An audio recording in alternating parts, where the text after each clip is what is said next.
Aladdin was off on a hunting trip for 8 days, and the magician knew that that was the best time to get the lamp. He conceived a sneaky plan in order to get it.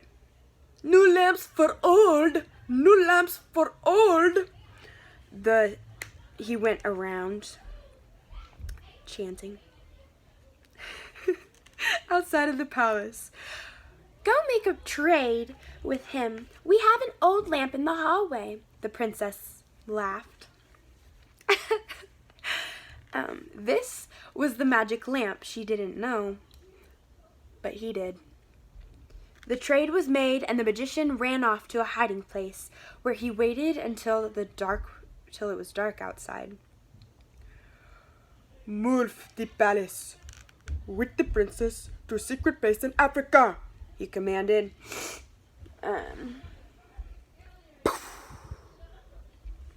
And it was so. When the Sultan awoke and saw that it was gone, he was enraged and wanted Aladdin punished. He had Aladdin brought to him, but the people cherished Aladdin and followed so that they could rescue him.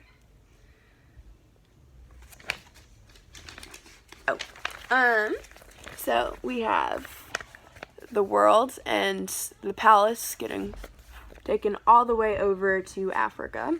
And then we have the Sultan being angry at Aladdin and wanting to punish him. "Sir, what have I done?" Aladdin asked. "You conniving little liar. Go look outside and see. Where is my daughter?" he boomed. "I don't know. But give me 40 days to go and find her, please. If I am unable to find her, you can do with me as you please." The Sultan agreed, and Aladdin went off to go find her. Days went by, and no luck. "What will I ever do?" Aladdin began to cry and pray. As he did, the ring from when he was a boy was rubbed. Poof! The genie from the cave appeared. "What can I do for you?" "Please, take me to my wife," Aladdin requested. Aladdin and the princess were reunited. But they needed to get the lamp back, so they conceived of a plan to get it back because the magician hid it under his jacket. So we have Aladdin crying because he lost his wife and now he might get in trouble, which is a bummer. Aladdin went over the plan with the princess over and over again, and then he gave her a powder. "Oh, hey, I just realized I like you." The princess lied to the magician. "You've come to your senses. You are truly the most beautiful." He went on and on. "A toast. Could you get wine?" she interrupted. He obliged, and she put the powder in her cup and then traded it with him, just like Aladdin had directed. He returned, and they toasted. He began choking, and then he died. At last, Aladdin had his wife and the lamp back.